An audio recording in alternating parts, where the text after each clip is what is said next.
Amigos, buenas tardes. Hoy estamos con la abogada Liliana Santos. Ella es candidata número 14 por el distrito número 1, Boleta Rosa. Soy abogada egresada de la Benemérita Universidad Autónoma de Puebla.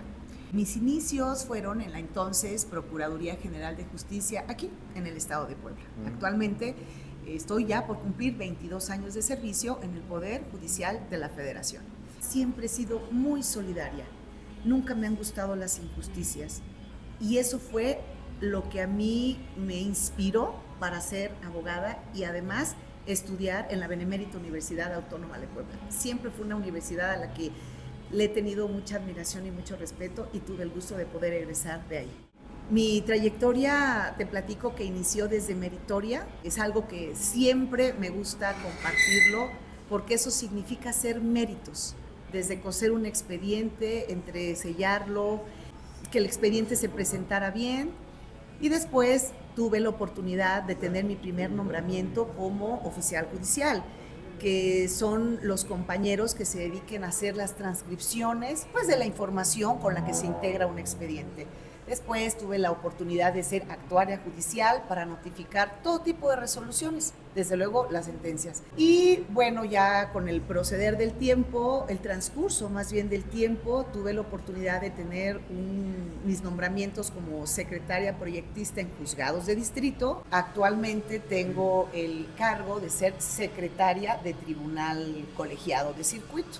En ambos puestos tenemos la gran responsabilidad de elaborar los proyectos de resolución de sentencia, que nosotros de primera mano estudiamos los asuntos, ya presentamos la propuesta a los titulares, a los señores magistrados, pues para que ellos lo revisen, nos den nuestro punto de vista, pero nosotros tenemos el deber de manera inicial de presentar ese proyecto de sentencia, siempre analizando las leyes, los temas, las leyes internacionales, pero esa es mi función, hacer proyectos de sentencia.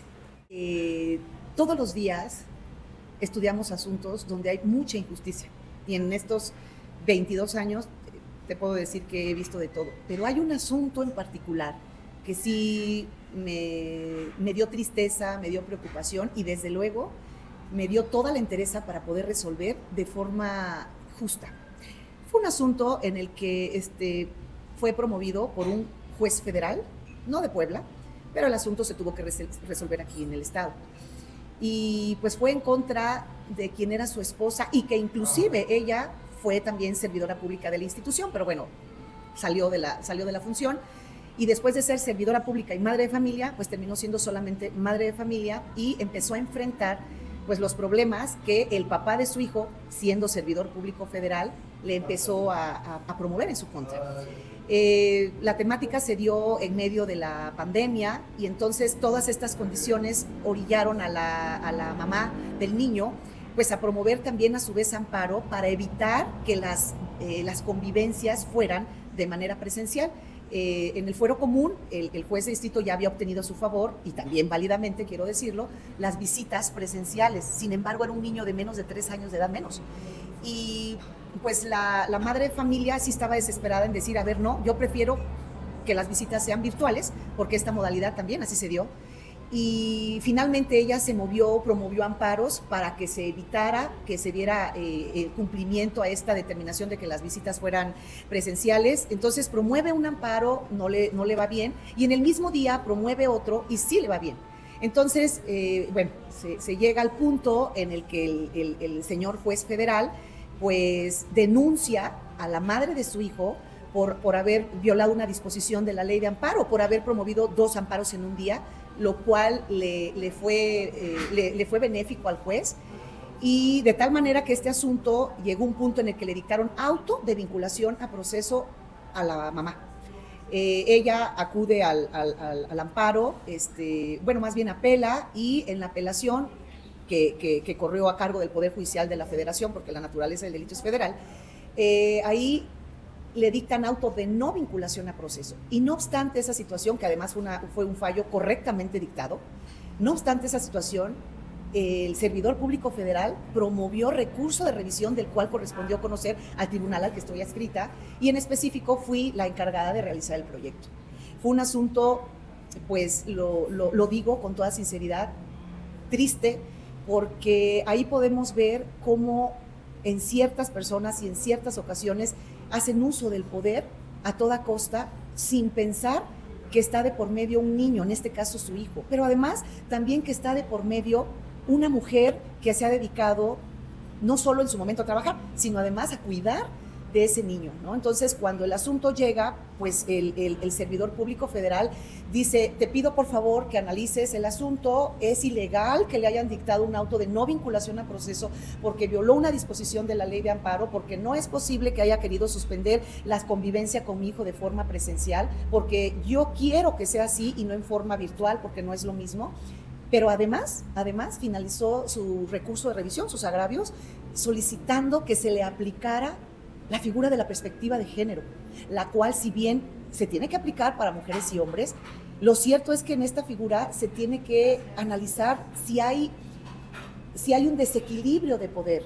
Y ese es el margen para poder estudiar y dar una solución justa. Creo que aquí las puras partes pueden decirnos si había desequilibrio de poder. Él es un juez federal, padre de familia, y ella ya solo madre de familia de un niño que procrearon los dos. Desde luego, este asunto no le fue próspero a la parte recurrente, en este caso al servidor público federal, y nuestro tribunal, como órgano revisor, consideró que era justa, que era legal y apegada a derecho la sentencia que determinó el auto de no vinculación a proceso a favor de esta madre de familia. Este es un asunto que sin duda me tiene a mí siempre muy contenta y satisfecha y orgullosa de poder ayudar en la impartición de justicia. Siempre he sido una persona íntegra, he sido una persona muy sensible, he sido una persona sencilla.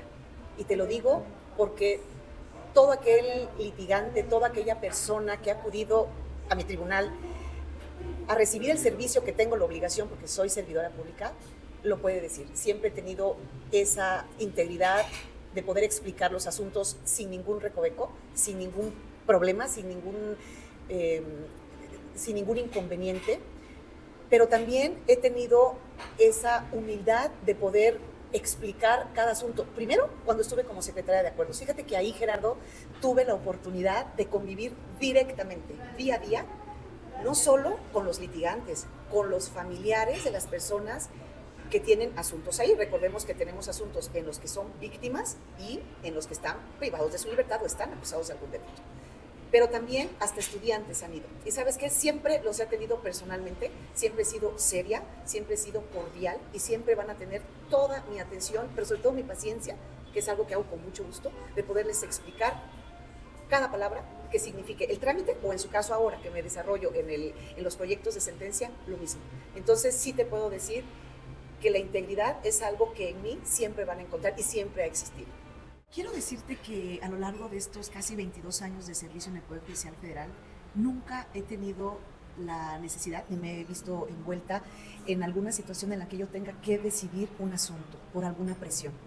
Yo creo que eso es porque me conoce mucha gente, me conocen muchos litigantes, me conocen, lo vuelvo a repetir, familia, personas que llegan a ver sus asuntos y que tengo esa sencillez y esa sensibilidad de atenderlos.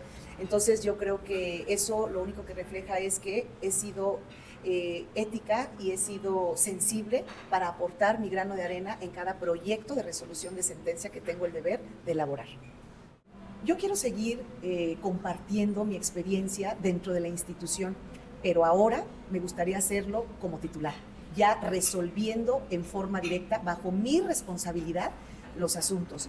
Siempre teniendo en mente a todas las partes en el asunto, pero sobre todo a las categorías vulnerables, a las personas indígenas, a los niños, niñas, adolescentes, personas con discapacidad, tema de perspectiva de género que siempre ha sido hoy por hoy ya un factor muy importante, porque recordemos que las mujeres tenemos historia de vida, hay historia de violencia, hay historia de discriminación. Entonces, la función que ahora hago solo es cuestión de continuarla como titular, como magistrada, y será siempre un orgullo continuar impartiendo la justicia, nada más que ahora como titular.